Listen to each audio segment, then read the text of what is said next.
tão mal que dá gosto. Oi, meus amores, hoje eu vim falar de uma mulher tão maravilhosa que até me faltam palavras. Clarice Lispector. A Clarice é daquelas pessoas tão geniais que a gente quer saber os pormenores da vida dela. O que ela comia, que horas ela dormia, como é que ela escovava o dente, nesse nível. É como se de alguma forma esses detalhes aproximassem a gente dela ou, sei lá, revelassem algum segredo dessa pessoa tão especial. Esse livro aqui fala de uma Clarice que tem tudo a ver com a gente. O autor, o Carlos Mendes de Souza, ele pesquisa a relação da Clarice com as artes visuais, a pintura e os impactos na escrita e vice-versa. É uma alegria de ler. Essa vontade de desvendar a relação da Clarice com as artes, ela começa porque em grande parte dos retratos, das fotos que tiraram dela na casa dela, a parede atrás é cheia de quadros. Principalmente os retratos dos anos 60 e 70, tirados na casa dela no Leme, no Rio de Janeiro, tem todo esse universo da Clarice, os papéis, os livros, a máquina de escrever, o sofá, o cachorro e muitas pinturas. Então aqui no livro o autor ele busca matérias feitas sobre ela na época em que os jornalistas citam os quadros e a relação dela com as pinturas, também cartas que ela troca com as irmãs falando sobre essa relação com a arte. Ela estabeleceu essa relação com artistas desde a época que ela era casada com o diplomata Amaury Gurgel Valente. Ela morou na Itália nos anos 40 e nesse ambiente da diplomacia, com muitas pessoas que ela às vezes achava chatas, enfadonhas, ela também conheceu muitos artistas. Ela escreve para as irmãs contando que ela conheceu, por exemplo, a pintora brasileira Zina Aita, que não é um nome tão conhecido, mas que expôs na Semana de 22, e também a Leonor Fini. Lembram um vídeo que a gente fez sobre o livro do Tolstói, O que é Arte? Se não viu, eu vou deixar aqui o link. Tem um trecho aqui que ela fala sobre esse livro. Isso é a Clarice falando para as irmãs. Encontrei um livro de Tolstói, Qu'est-ce que c'est l'art, em segunda edição francesa de 1898 e fiquei boba. Ele diz que não entende Baudelaire e Verlaine, chama Beethoven de o surdo Beethoven e cita Dom Quixote ao lado de livros de Alexandre Dumas Pai, mete o pau em Wagner e na arte moderna de então, que para nós já é clássica. Não parece incrível? Ele fala mal até de Michelangelo. Não sei como ele fica, o diabinho, que por sinal é tão grande romancista. Nessa época na Europa, ela também visita muitos museus na Itália, na Suíça, na França. Ela tem inclusive uma coleção de catálogos das exposições que ela foi. Ela escreve para as irmãs sobre Florença. Vi coisas de Michelangelo, de Botticelli, de Rafael, de Benvenuto Cellini, de Brunelleschi, de Donatello, que eu gosto mais do que de Michelangelo, de muitos outros. Vi palácios da Idade Média, da Renascença, vi o Palácio dos Médici, os aposentos deles, mil coisas. Tudo isso abafa e eu chegava a ter uma impressão de alívio quando sabia que uma certa galeria ainda estava fechada por causa da guerra, porque isso me impediria de ver. A gente sabe, né, que muita arte a gente às vezes fica meio angustiado. Eu fico enlouquecida quando ela faz uma reflexão sobre os retratos e como se apanha a expressão do retratado, aquela coisa que escapa e que chega mais perto do que a pessoa é por dentro. Tem essa frase que ela escreve que eu quase gritei aqui. Alegria de encontrar na figura exterior os ecos da figura interna. Ah, então é verdade que eu não me imaginei, eu existo.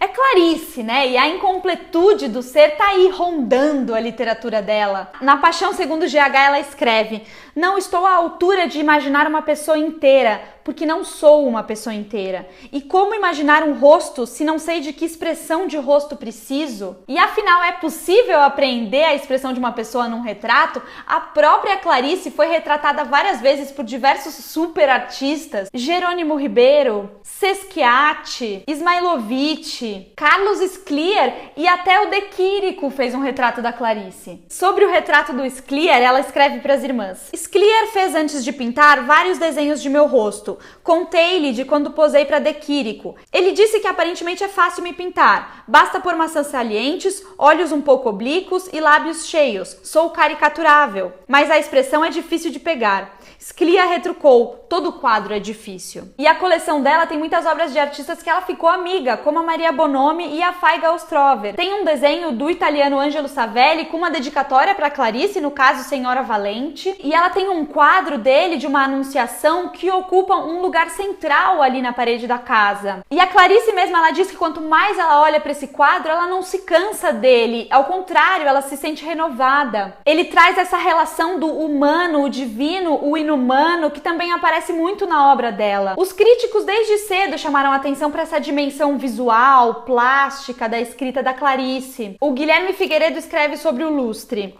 Um temperamento visual? Sim, pois o seu livro está inundado de luzes, de pinceladas de cor por cima dos sentimentos, por um prazer tátil e caleidoscópico das coisas. A Clarice mesma diz que esse aspecto visual ele é inconsciente porque ela se atrapalharia toda se ela tivesse como meta a visão. Mas a visão também é uma questão importante nas obras dela. Os personagens olham muito para si, existem muitos espelhos, por exemplo, e eles também olham uns para os outros. Na Evolução de uma Miopia, por exemplo, ela diz: "E foi como se a miopia passasse e ele visse claramente o mundo." E nos Desastres de Sofia: "Para minha súbita tortura, sem me desfitar, foi tirando lentamente os óculos, e olhou-me com olhos nus que tinham muitos cílios. Mais umzinho que o ovo e a galinha. O ovo me vê, o ovo me idealiza, o ovo me medita? Não, o ovo apenas me vê, e isento da compreensão que fere. O ovo é invisível a olho nu. De ovo a ovo chega-se a Deus, que é invisível a olho nu." A Clarice entrevistou vários artistas para a revista Manchete, por exemplo. Ela entrevistou o Oscar Niemeyer, Burle Marx, a Djanira,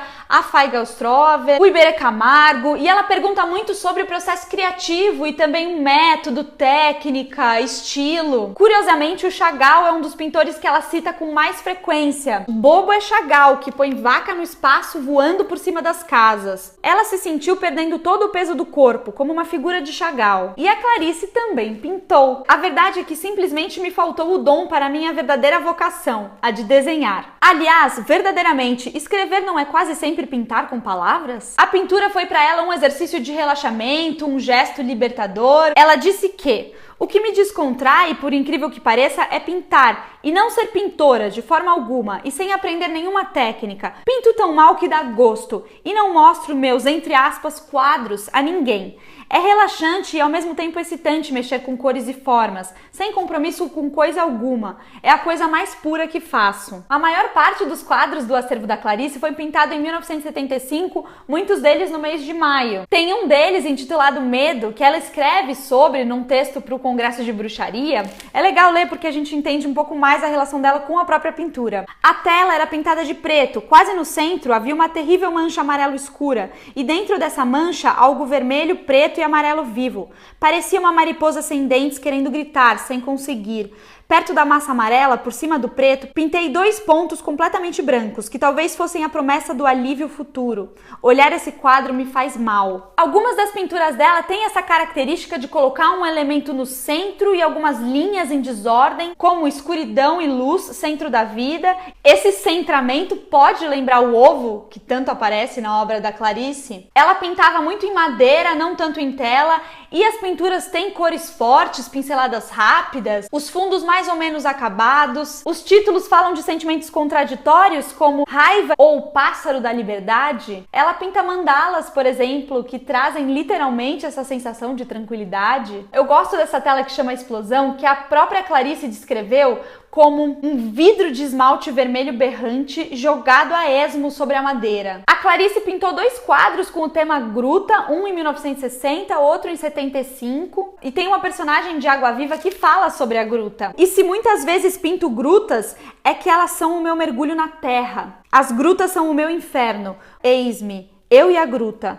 no tempo que nos apodrecerá. E essa energia da escrita clariciana também tá em outras telas que ela fez, como Eu Te Pergunto Por Quê, Sol da Meia-Noite, Luta Sangrenta pela Paz, Perdida na Vaguidão, Cérebro Adormecido, Madeira Feita Cruz. É muito maravilhosa essa mulher e eu recomendo super esse livro. E é isso, vamos conversar nos comentários sobre a Clarice e o que vocês acharam dessa versão dela pintora.